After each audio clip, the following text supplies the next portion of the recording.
Today's lesson in AP Calc is Chapter 4, Section 4.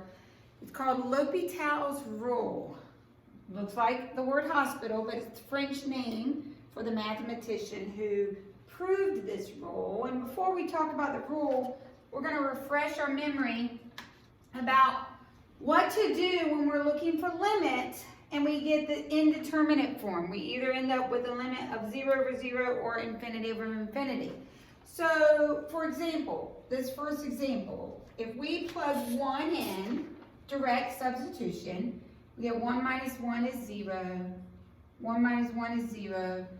What did we do at the beginning of the year? This was the first chapter we did, was limits. What did we do when we got the indeterminate form 0 over 0? Who remembers what that meant we could do? That's right, it meant we could simplify and factor or find the common denominator or rationalize the numerator. We could simplify it algebraically so that we could then find the limit. So how would we go about simplifying this first? We'll pull out a GCF, do our difference of squares, and then the x minus 1 cancels, and we'd be left with the limit as x approaches 1 of x over x plus 1. Then when we do direct substitution and plug in 1 for x, we get 1 over 2, so our limit is 1/2. Same idea here. If we find the limit as x approaches infinity, well, if we plug, remember infinity represents approaching a bigger and bigger and bigger number forever. If we plug a really large number in here, what's this going to make? A really big number. And if we plug a really big number down here, it's going to make another really big number. Not the exact same number, so infinity over infinity is not 1. It is the indeterminate form. So who remembers how we found limits as x approaches infinity? What was the technique we used? Good. It was the technique where we looked at the degrees. And if the degrees matched, the limit was the leading coefficients. If the degree is higher in the denominator, what was the limit always going to be? If the exponent is higher in the denominator, it's going to be 0. And if the degree is higher in the numerator, there was no limit because it would just keep getting bigger and bigger. So since these are both the degree of 2, we can look at the leading coefficients. This has a coefficient of 1, and so this limit would be 1/2. That means as x goes out forever in that direction, my y value is approaching 1/2. So that works great as long as we can either algebraically simplify it or we have polynomials where we can use this degree rule. But what happens when we get to an example like example 2a? If we check 0 in here, we get sine of 0 over 0. What is sine of 0? That's your y coordinate. It is 0 over 0. It is indeterminate. But is this something that we can factor or simplify to change the function? No, it is not. This is actually one that we wrote in our notes temporarily to just, quote, memorize. But we're now going to learn this rule called L'Hôpital's rule. So I'm going to move to the bottom of the notes and then we'll come back to those examples. L'Hôpital's rule says, suppose we get indeterminate form 0 over 0 or infinity over infinity when we take the limit, and f and g are both differentiable, then according to L'Hôpital's rule, we can find the limit as x approaches a of a function divided by a function if, it should say if, the limit as x approaches a of f of x is 0 and the limit as x approaches a of g of x is also 0. If they're both 0 and 0 or infinity and infinity, negative infinity would also be the same situation. If the limit of the numerator is 0 and the limit of the denominator is 0, that would create an indeterminate form, or infinity and infinity. Then L'Hôpital's rule says we can get the limit as x approaches a by taking the derivative of the numerator and the derivative of the denominator and then finding the limit. So what does that mean if I go back to example A, example 2A? Find the limit as x approaches 0 of sine x over x. Well, first, the AP exam is very picky. Yes, you can mentally plug 0 in and know, oh, this is indeterminate form, but they will not give you on a free response a point if you write it that way. What they will expect to see you show, and I will count this as a point on every problem, is they will expect you to find the limit of the numerator and the limit of the denominator separately, because that is in the definition of L'Hopital's rule. So the limit as x approaches 0 of sine x would be sine 0, which is 0. The limit as x approaches 0 of x would be 0, which is 0. Because it's 0 over 0, then and only then we can apply what's called L'Hopital's rule, where we take the derivative of the numerator. Well, what's the derivative of sine? The derivative of sine is cosine. We take the derivative of the denominator. What's the derivative of the denominator? It is 1. And now we find the limit by plugging 0 in, and we get cosine of 0 is 1. So our limit is 1. This is very important. On a multiple choice, they don't care. They don't see your work. You wouldn't have to show this on multiple choice. Now, free response, they're going to break this down as a 2-point problem. First point is for you finding the limit of the numerator and denominator separately and discovering that it's indeterminate form. Then their second point will be doing L'Hopital's rule. So let's do another one. So the first thing I'm going to check is I'm going to find the limit as x approaches 1 of the numerator. I'm going to find the limit as x approaches 1 of the denominator. Well, what is the natural log of 1? We should have that memorized by now. It is 0. What is 1 minus 1? It is also 0. So this is indeterminate form, which means I can now use L'Hopital's rule. So we're going to take the derivative of the numerator. Well, what's the derivative of the natural log of x? It is 1 over x divided by, what is the derivative of x minus 1? It is 1. So I'm finding the limit as x approaches 1 over x. 1 over 1 is 1, and that's my final answer. So let's look at C. The limit as x approaches infinity of the natural log of x over x minus 1. So we would do the limit as x approaches infinity of ln of x. And we would do the denominator separately. I will be picky on this because it's a point, and it's an easy point, but you have to remember to show it. So it's the natural log of a really big number. What's the natural log of a bigger and bigger and bigger number? It's going to be bigger and bigger and bigger. Remember, this is what the ln of x graph looks like. As x gets bigger and bigger, the y also gets bigger and bigger. X minus 1 is a really big number, minus 1. Well, the bigger and bigger it gets, subtracting 1, it's still just going to get bigger and bigger. So this is indeterminate form, which means I can now use L'Hopital's rule. Notice, this is not one where we could do the shortcut rule because of same degree. These are not something where we can compare the degree. So what's the derivative of ln of x? 1 over x. What's the derivative of x minus 1? 1. So we're getting the limit as x approaches infinity of 1 over x. 1 over a bigger and bigger number. What's going to happen to that fraction? As the denominator gets bigger and bigger, what's the fraction do? It gets smaller and smaller. If the fraction's getting smaller and smaller, what is it approaching? 0. Good. Let's look at letter D. Letter D says to find the limit as x approaches infinity of e to the x over x squared. Now we did problems like this at the beginning of the year before we ever knew about L'Hopital's rule. Do you remember how we analyzed these as x approaches infinity? We talked about the fact that exponential functions, e to the x, 2 to the x, 5 to the x, 7 to the x, grow way more rapidly Then polynomials, x squared, x cubed, x to the fifth. So this is growing so much faster than this that that's a really big number that's way outpacing the rate this grows. So ultimately, what's going to happen here? You're right, this limit we know is infinity. But let's say we forgot the fact that e to the x grows more rapidly than x squared. So we're going to see if we get the same answer, which we already are predicting the limit is infinity, by using L'Hopital's rule. So first I'm going to show the numerator and the denominator separately. What's e to the bigger and bigger number approach? A bigger and bigger number.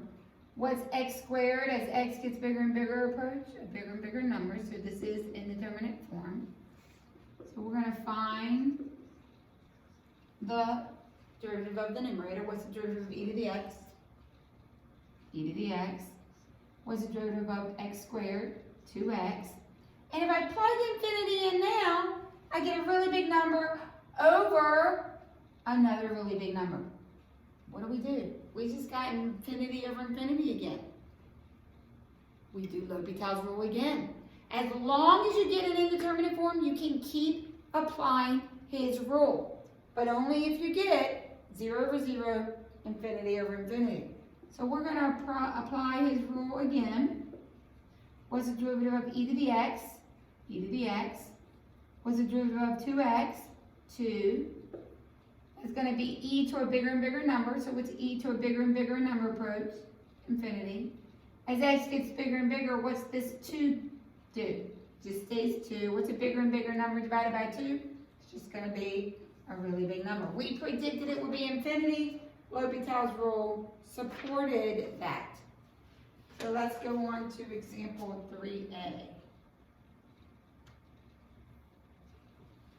Example 3a says, to find the limit as x approaches infinity of the natural log of x divided by the cube root of x.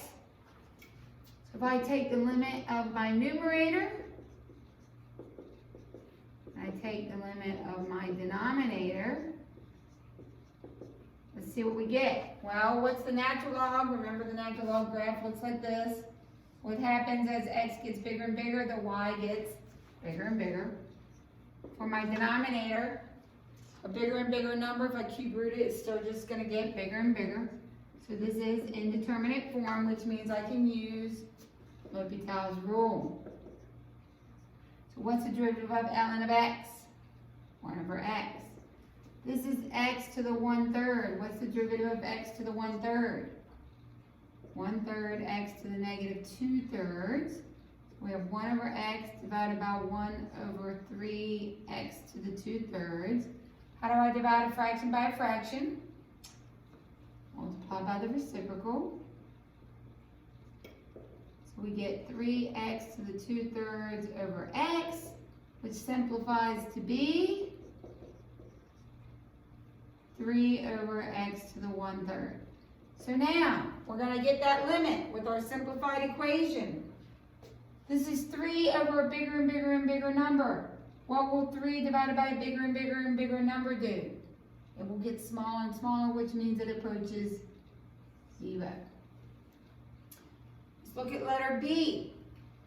So they're asking me to analyze this limit as I approach pi from the left. So we're only interested in pi from the left. That's going to be important possibly eventually. Let's try it first by finding the limit of the numerator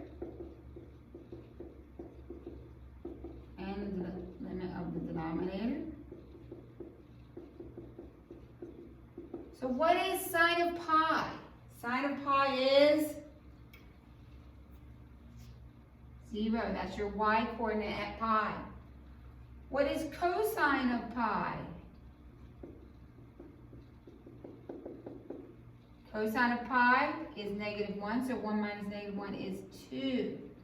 So wait a second, my limit of my numerator is 0. My limit of my denominator is 2. Do I use L'Hopital's rule? No. We only need L'Hopital's rule if it's indeterminate. That's not indeterminate. What is 0 divided by 2? Is 0. My limit is 0.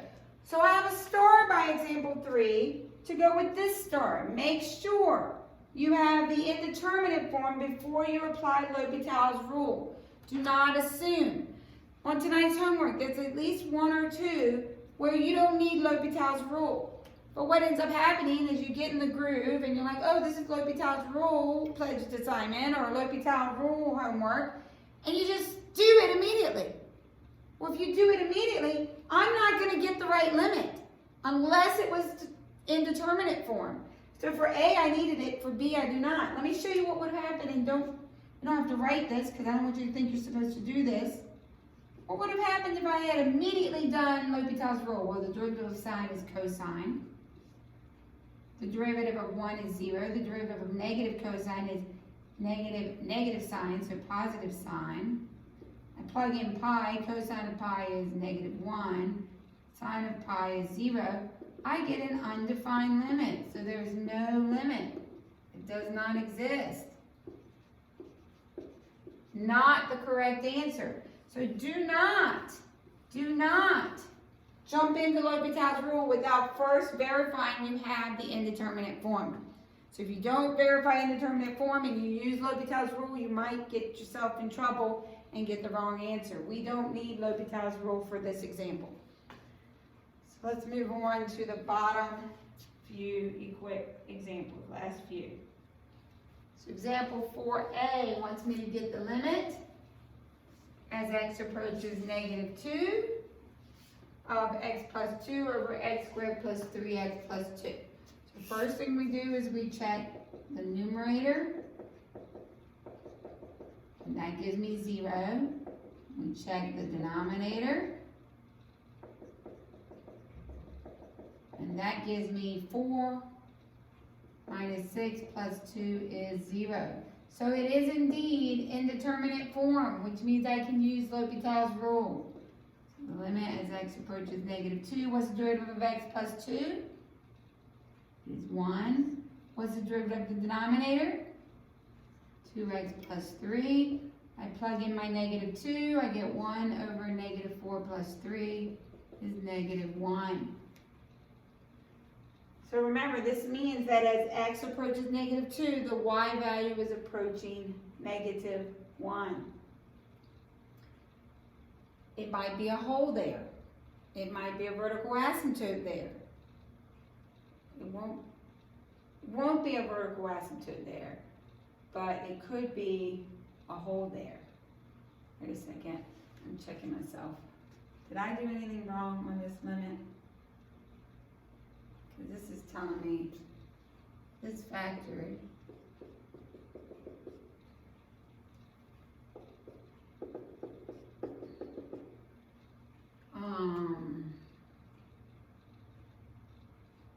Yeah, so it does have a vertical asymptote, but not where the limit's happening. The limit is happening where, what is this? What is this when we can cancel it?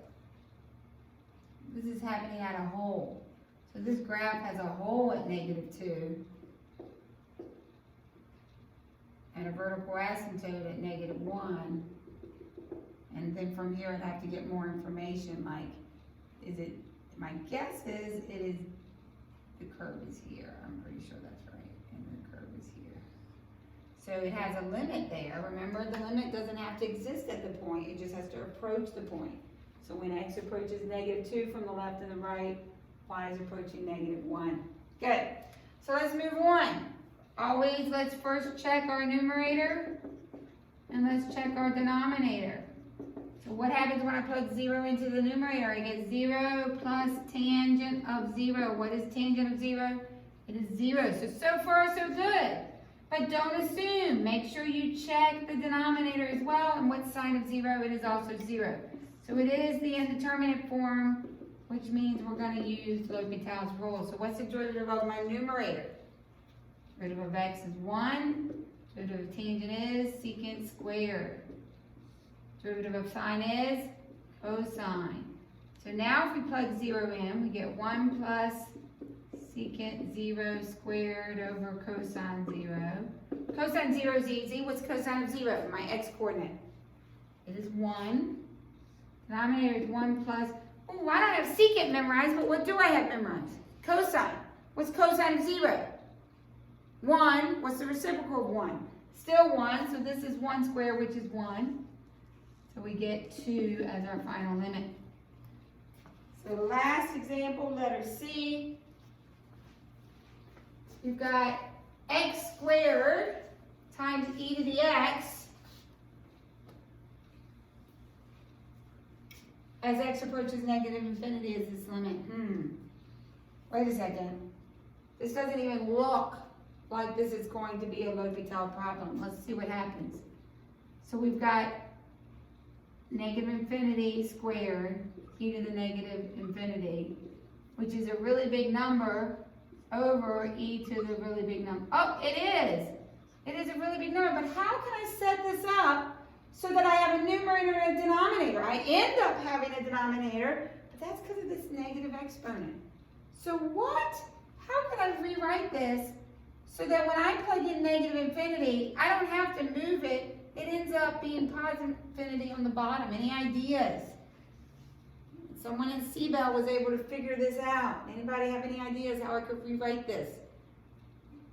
Pause it, see if you can figure it out, and then come back. So then, the best way to rewrite this would be to rewrite this as x squared over e to the negative x. Is this the same function as this? Yeah. Where would this negative exponent tell me to put this? Back in the top.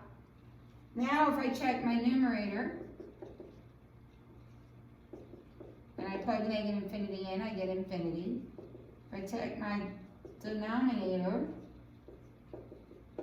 I get e to the negative infinity, which is e to the positive infinity. Look at that. I'm getting my denominator the way I need to. So I have infinity over infinity. So now I can use L'Hopital's rule. What's the derivative of x squared? 2x. What's the derivative of e to the negative x? E to the negative x times negative 1, chain rule. Well, if I plug negative infinity in, I get a really big negative number. Let me write this correctly. I get a really big negative number over e to the negative x, so that's e to the positive infinity over a really big negative number. Uh-oh, what does that mean? We got indeterminate form. Do L'Hopital's rule again. The limit as x approaches negative infinity. What's the derivative of 2x? 2. What's the derivative of e to the negative x times negative 1? Well, the negative 1 just hangs out as coefficient. This is e to the negative x times negative 1. So we have 2 over positive e to the negative x. Put in a really big number. 2 over e to the negative infinity is 2 over e to the positive infinity. So 2 over a really, really big number is going to become really, really small and approach